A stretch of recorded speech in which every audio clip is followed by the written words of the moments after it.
Hello అండి. Welcome back to Jireh vlogs. నేను ఈరోజు మరో కొత్త వంటకంతో వచ్చేసాను. ఆంధ్ర స్టైల్‌లో వెజ్ పులావ్ చేశాను.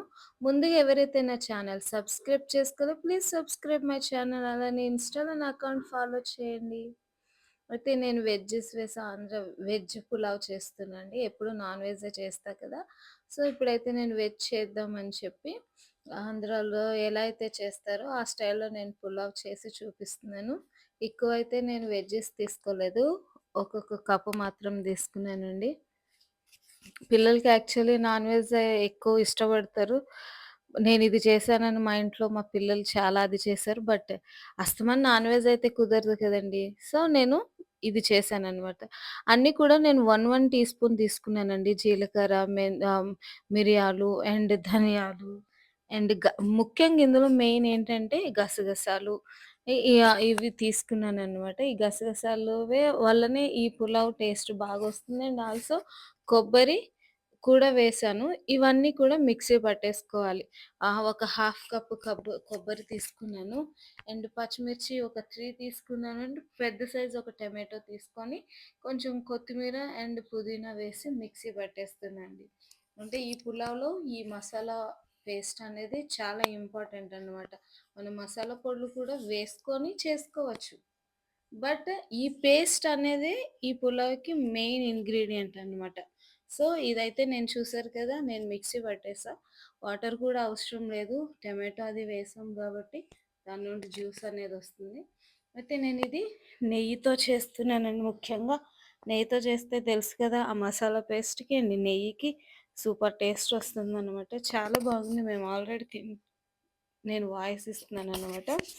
అయితే ఇందులో గమనించాల్సింది ఏంటి అంటే, నేనిప్పుడు ఏదైతే రైస్‌కి ప్రిపేర్ చేస్తున్నానో, ఇందులో నేను ఆహ్, లవంగాలు కావచ్చు, చెక్క కావచ్చు, ఇవేవి కూడా నేనిప్పుడు ఈ నెయ్యిలో వేయలేదండి. ఓన్లీ ఆనియనే వేసా. బే లీఫ్ ఒకటి వేసుకోవచ్చు ఇందులో. అండ్ కొంచెం నేను కాజు అండ్ ఆనియన్ వేసి ఒక 3 మిర్చి వేశానండి. వేసి అవి వేగిపోయిన తర్వాత నేనేం చేస్తున్నానంటే ఏవైతే కూరగాయలు తీసుకున్నానో potato and cauliflower, French beans and carrot వేసేస్తున్నా. నేను ఇందులో సోయా చంక్స్ కూడా యాడ్ చేశాను. అయితే ఇప్పుడు ఇందులో వేయలేదనమాట. ఎందుకంటే ఇప్పుడే ఎందుకు వేయలేదంటే, అది ఆల్రెడీ మనం వాటర్‌లో నానబెట్టి క్లీన్ చేస్తాం గదండీ! ఆల్రెడీ మెత్తగా అయిపోతాయి. సో, ఇప్పుడు గాని వేసేసామనుకోండి మెత్తగా అయిపోతది రైస్‌లో. రైస్ వేసే ముందు నేను వేస్తా. అండ్ ఆల్సో నేను ఇందులో అల్లం వెల్లుల్లి పేస్ట్ యాడ్ చేయలేదండి. ఫ్రెష్‌గా వేయాలని చెప్పి అల్లం ముక్క చిన్న సైజులో చిన్న ముక్క తీసుకొనండి ఒక హాఫ్ వెల్లుల్లి వేశానండి.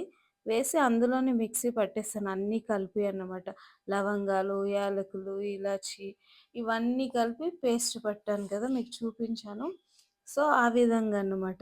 అండ్ ఇప్పుడు ఏవైతే కూరగాయలు అవి వేసేసానో ఒక 10 మినిట్స్ వరకు కూడా ఉంచానండి. అంటే కొంచెం మరీ రైస్‌లో ఉడికిపోతాయి. కాకపోతే ఈ నెయ్యిలో బాగా కొంచెం ఫ్రై అయితే బావుంటుందని జెప్పి నేను వాటిని ఫ్రై చేశా. తర్వాత నేనేం చేస్తున్నానంటే, ఇవి ఏదైతే పేస్ట్ చేసి పెట్టుకున్నానో, ఆ పేస్ట్ అనేది ఇందులో యాడ్ చేస్తున్నా. అయితే ఇది వేసిన తర్వాత నేనేం చేస్తున్నానంటే, సాల్ట్ కూడా వేసేస్తున్నా. రైస్‌కి కరెక్ట్‌గా సరిపడేంత నేను సాల్ట్ వేస్తున్నాను. చూడండి 3 టీ స్పూన్స్ వేసా. ఎందుకంటే నేను 1 కేజీ రైస్ తీసుకున్నాను. అయితే ఇవి బాగా కలిపేసిన తర్వాత నేను మూత పెట్టేస్తున్నానండి. ఎందుకంటే ఒక 2, 3 మినిట్స్ వరకు అది ఫ్రై అయితే అందులో ఉన్న పచ్చి స్మెల్ పోతుంది అని. టమాటోస్ కావచ్చు, పచ్చిమిర్చి వీటికి కొంచెం స్మెల్ వస్తుంది కదా! వచ్చిది. అందుకని నేను మూత పెట్టేసి ఒక 5 మినిట్స్ వరకు నేను ఫ్రై అయ్యేటట్టు పెట్టేస్తాను. అలా పెట్టుకుంటే బావుంటుంది. వెంటనే వేసేసుకోవచ్చు గానీ, ఆ టేస్ట్ అనేది వేరే. నెయ్యిలో కొంచెం అది వేగితే బాగుంటుంది అని చెప్పి నేను ఆ విధంగా ఉంచానన్నమాట. అండ్ ఆల్సో నేనేం చేశానంటే అండి, ఒక 1 ½ అవర్ ముందే రైస్ అనేది నేను నానబెట్టి ఉంచాను. ఆ రైస్ చాలా బాగుంది. నేను తీసుకొచ్చిన బాస్మతి రైస్ మీకు చూపిస్తున్నాను కదా! అవి ఎంత నానబెట్టినా గూడా అన్నం విరగట్లేదండి. అవి పొడవుగా అంత మంచిగా వస్తున్నాయి. సో, నేను 1 ½ అవర్ ముందే నానబెట్టేసాను. నానబెట్టి ఇప్పుడు ఈ 5 మినిట్స్ తర్వాత మసాలా కొంచెం వేగిన తర్వాత రైస్ అనేది వేసేసా.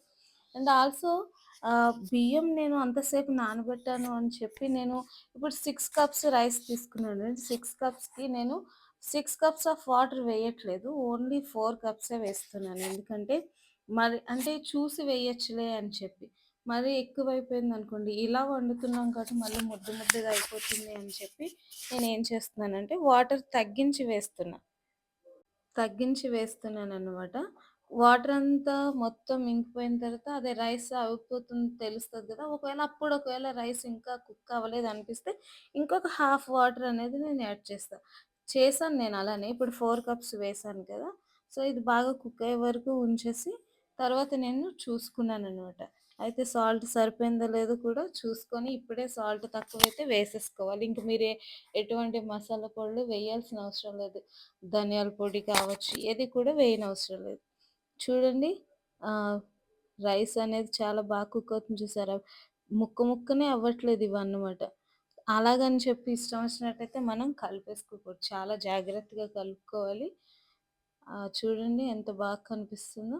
అయితే ఇంకా కొంచెం వాటర్ ఉంది అని చెప్పి నేను మధ్యలో అంటే ఇప్పుడేమవుతదంటే ఈ రైస్‌లో ఇలా ఉడికేటప్పుడు మనం ఒకసారి మిక్స్ చేసుకోకపోతే కూరగాయలన్నీ కూడా ఒక పక్కకి వెళ్ళిపోతాయి. ఆ వెజ్జీస్ అన్నీ పక్కకు వెళ్ళిపోతాయి కాబట్టి ఒకసారి మధ్యలో వాటర్ అంతా అయిపోకముందే ఒకసారి కలుపుకుంటే అయిపోతుంది. చూడండి రైస్ అంతా పైకొచ్చేసింది అండ్ కుక్ అయిపోయిందనమాట. జీడిపప్పుతో అండ్ సోయా చంక్స్‌తో ఆ వెజ్జీస్ మధ్య మధ్యలో ఆలు అండ్ బఠానీ నేను బఠానీ కూడా వేశానండి. హాఫ్ కప్ బఠానీ వేసా. కూరగాయలన్నీ కూడా ఒక్కొక్క కప్పు వేశాను. స్టవ్ ఆపేసాను. రైస్ అయితే రెడీ అయిపోయింది. దీనికి మీకు సైడ్ డిష్‌గా ఏమైనా కావాలి అంటే మనం ఆలు కుర్మా చేసుకోవచ్చు. నేనైతే ఆలు కుర్మా చేయలే. ఎందుకంటే అందులో వేసిన మసాలానే సరిపోతుంది. నేను ఓన్లీ పెరుగు చట్నీ చేశా అంతే అండి. దాని కాంబినేషన్ చాలా బావుంటుంది. చాలా బాగుంది కూడా రుచి. మా పిల్లలు వద్దు వద్దు అన్నవాళ్ళు అది టేస్ట్ చేసాక చాలా బాగుందని కూడా చెప్పారన్నమాట. మీకు వీలైతే ఒకసారి ఇంట్లో ట్రై చేయండి. నేను చెప్పిన ఇంగ్రీడియెంట్స్ అక్కడ కొలతలతో కూడా నేనక్కడ ఇస్తాను. మీరొకసారి చెక్ చేయండి. ఈ వీడియో నచ్చినట్లయితే లైక్ చేయండి, షేర్ చేయండి. Thank you so much. Thanks for watching. Please subscribe my channel and comment please. Thank you.